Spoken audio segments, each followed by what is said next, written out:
Hi hello welcome back to my channel. இது வரைக்கும் சேனலை சப்ஸ்கிரைப் பண்ணி என்ன சப்போர்ட் பண்ற எல்லாருக்கும் ரொம்பவே நன்றி. ஒரு மீல் ப்ரிப்பர் வீடியோ தான் பார்க்க போறோம். நீங்க ஒர்க்கிங் உமனா இருந்தாலுமே இல்லைன்னா ஹவுஸ் ஒய்ஃபா இருந்தாலும் சரி, ஒரு சின்ன சின்ன ப்ரிப்பரேஷன்ஸ் பண்ணி வச்சிட்டோம் அப்படின்னா அந்த என்டையர் வீக் ஃபுல்லாவே எந்த வித டென்ஷனும் இல்லாம லஞ்ச் பாக்ஸ் ஸ்நாக்ஸ் பாக்ஸ் எல்லாம் பேக் பண்ணலாம். ஃபர்ஸ்ட் வந்து என்னன்னா, இந்த மாதிரி ஒரு மெனு பிளான் போட்டுக்கும். லேடிஸ்க்கெல்லாம் இருக்கிற ஒரு பெரிய பிரச்சனையே என்ன சமைக்கலாங்கிறத பிளான் பண்றதுதான். லஞ்ச் பாக்ஸ் பேக் பண்றது, ஸ்நாக்ஸ் பாக்ஸ் பேக் பண்றது, என்ன பேக் பண்றதுங்கிறதே ஒரு பெரிய பிரச்சனையா இருக்கும். அதனால அந்த வீக்கோட எண்ட்ல ஒரு மெனு பிளான் வந்து ரெடி பண்ணிடுவேன். இதுல தனித்தனியா பிரேக்ஃபாஸ்ட்க்கு என்ன, லஞ்ச் பாக்ஸ்க்கு என்ன, ஸ்நாக்ஸ் பாக்ஸ்க்கு என்னன்னு தனித்தனியா நோட் பண்ணி வச்சிருவேன்.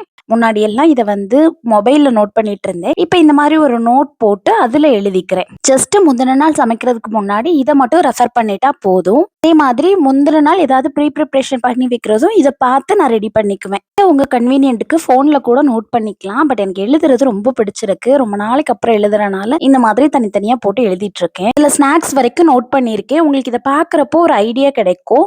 என்னோட மெனு பிளான் உங்களுக்கு வேணும்னா சொல்லுங்க. எல்லா வீக்குமே சண்டே போடுற ஷார்ட் வீடியோல இதையும் அட்டாச் பண்ணிடுறேன். உங்களுக்கு ரெஃபர் பண்ணிக்கிறதுக்கும் ஈஸியா இருக்கும்.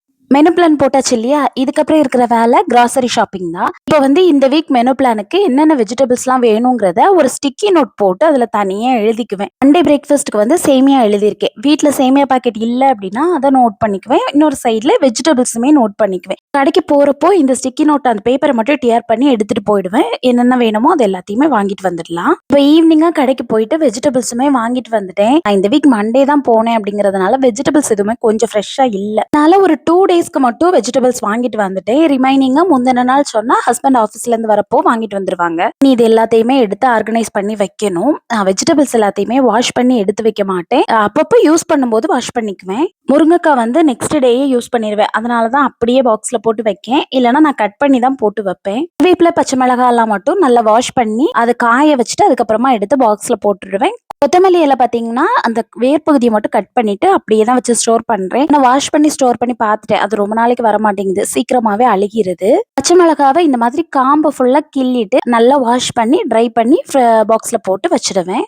இன்னொரு முக்கியமானது வந்து ரீஃபில்லிங். அதையுமே சண்டேவே பார்த்து ரீஃபில் பண்ணி எடுத்து வச்சிருவேன். எனக்கு காலையில அவசரமா குக் பண்ணிட்டு இருக்கும் போதுதான் ஒண்ணு உப்பு இருக்காது, இல்ல மிளகாத்தூள் காலி ஆயிடும். இதெல்லாம் எடுத்து ரீஃபில் பண்றது ஒரு பெரிய வேலையாவே இருந்துட்டு இருக்கும். அதனால சண்டேலே ரீஃபில்லிங் ஒர்க்கையுமே எல்லாத்தையுமே பண்ணி வச்சிட்டோம் அப்படின்னா அந்த 1 வீக் ஃபுல்லா எனக்கு டென்ஷன் இருக்காது.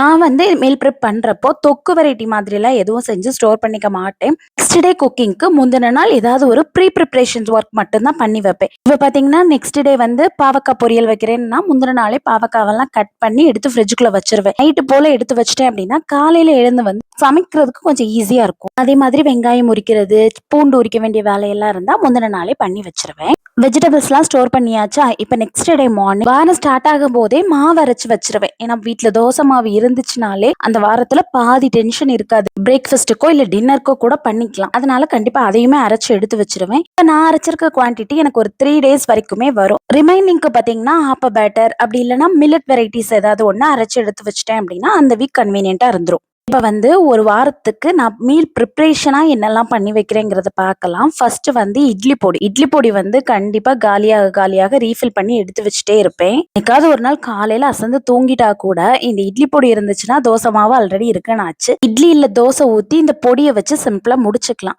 நானுமே ஒரு மைக்ரைன் கேஸ் தான். திடீர்னு காலையில தலைவலிக்கு என்னால முடியல அப்படின்னா அவர் கூட தோசை ஊத்தி பையனுக்கும் கொடுத்துட்டு பொடி வச்சு கூட சிம்பிளா சாப்பிட்டுக்குவாங்க. அதனால இதை வந்து காலியாக கண்டிப்பா ரெடி பண்ணி வச்சிருவேன். இந்த டைம் வந்து ஃபிளாக்ஸ் சீட்ஸ் இட்லி பொடி தான் பண்ணணும்னு நினைச்சிருந்தேன்.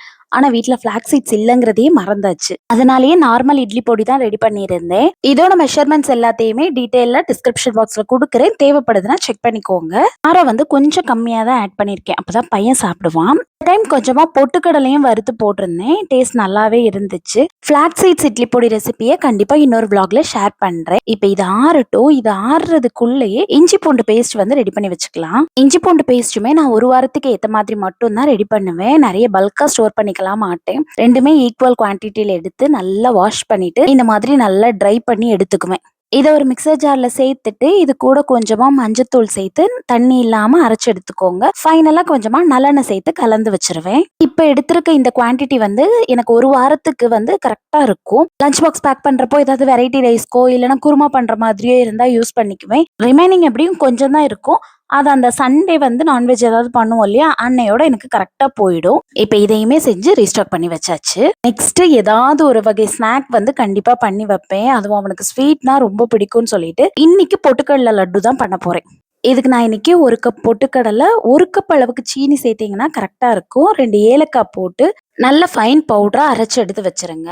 பொட்டுக்கடலை வந்து குழந்தைங்களுக்குலாம் ரொம்ப நல்லது. கடையில ஏதோ ஒரு ஸ்நாக் வாங்குறதுக்கு இந்த மாதிரி வீட்ல பண்ணிட்டோம் அப்படின்னா கொஞ்சமாச்சும் ஹெல்த்தியா சாப்பிட்ட மாதிரி இருக்கும். இப்போ ஒரு தாளிப்பு பேன்ல 2 ஸ்பூன் மட்டும் நெய் சேர்த்திருக்கேன். அதை லைட்டா சூடு பண்ணிட்டு இதை அரைச்சு வச்சிருக்கோம் இல்லையா அந்த பொட்டுக்கடலை மாவு, அதோட சேர்த்து லைட்டா அந்த சூட்டோடையே பிணைஞ்சிருங்க. அப்பதான் உருண்டை பிடிக்கிறதுக்கு வசதியா இருக்கும்.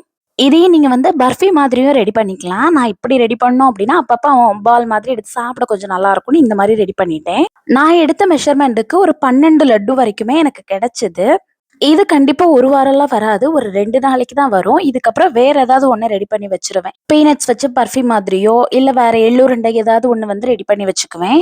ரிமைனிங் டேஸ்ல வீட்ல ரெடி பண்ற ஸ்நாக்ஸ் ஏதாவது குடுத்துக்குவேன். இப்ப இது ரெடி பண்றதுக்குள்ளேயே இட்லி மாவுக்கு நம்ம வறுத்து வச்சிருந்தோம் இல்லையா, அது நல்லாவே ஆறிடுச்சு. ஸோ அத ஒரு மிக்ஸர் ஜாருக்கு மாத்திட்டு, கூடவே உப்பும், பெருங்காயத்தூளும் சேர்த்து அரைச்சு எடுத்துக்கலாம். பெருங்காயம் கட்டி பெருங்காயமா இருந்தா நீங்க வறுக்கும் போதே சேர்த்து வறுத்துக்கோங்க. என்கிட்ட தூளுங்கிறதுனால நான் இந்த ஸ்டேஜ்ல போட்டு நல்லா ஃபைனா அரைச்சு எடுத்துட்டேன். எனக்கு வந்து கொஞ்சம் ஃபைனா இருந்தா தான் பிடிக்கும். நீங்க வந்து கொஞ்சம் கொரகொரப்பா இருந்தா உங்களுக்கு பிடிக்கும்னா, அந்த மாதிரி கூட நீங்க அரைச்சு எடுத்துக்கோங்க. இது எனக்கு வந்து ஒரு 2 வாரம் வரைக்குமே வரும். ஒவ்வொரு டைமுமே ஒவ்வொரு வெரைட்டியா ரெடி பண்ணுவேன். நெக்ஸ்ட் வந்து எள்ளு பொடி மாதிரியோ, இல்ல ஃபிளாக்ஸ் சீட்ஸ் இட்லி பொடி இந்த மாதிரி அரைச்சு ரெடி பண்ணிக்குவேன். இந்த வார ப்ரிப்பரேஷனுக்கு நான் இதெல்லாம் தான் பண்ணி வச்சிருக்கேன். இன்னும் ஒரு சில ப்ரிப்பரேஷன்ஸ்லாம் பண்ணுவேன். கரம் மசாலா தூள் ரெடி பண்ணி வைக்கிறது. பட் இந்த வீக் அது வந்து கொஞ்சம் பேலன்ஸ் இருந்தது. அதனால இது காலியானதுக்கு அப்புறமா பண்ணிக்கலான்னு விட்டுட்டேன். இதோட ரெசிபிய ஆல்ரெடியே நான் ஷேர் பண்ணியிருக்கேன். மீல் ப்ரிப்பரேஷன் பார்ட் 1ன்னு ஒரு வீடியோ இருக்கும். அத வேணா ரெஃபர் பண்ணிக்கோங்க. நெக்ஸ்ட் வந்து பாத்தீங்கன்னா, இந்த கருப்பு உளுந்து மிக்ஸும் காலியாக ரீஃபில் பண்ணி வச்சுருவேன். இந்த வீக் கொஞ்சம் பேலன்ஸ் இருந்தனால ரீஃபில் பண்ணல. காலையில அவசரத்துல அவன் சாப்பிடுறது ரொம்ப கஷ்டம் தான். அதனால இத வந்து கஞ்சி மாதிரி ரெடி பண்ணி குடுத்துட்டோம் அப்படின்னா கொஞ்சம் குடிச்சுக்குவான். இந்த வீக்குக்கு வந்து இதெல்லாம் தான் நான் ரெடி பண்ணியிருக்கேன்.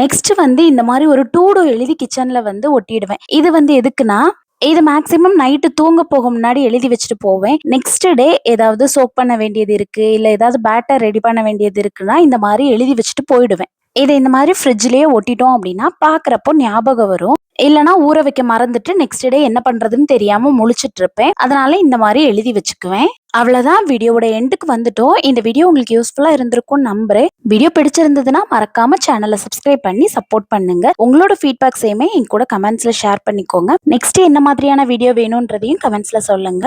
தேங்க்ஸ் ஃபார் வாட்சிங்.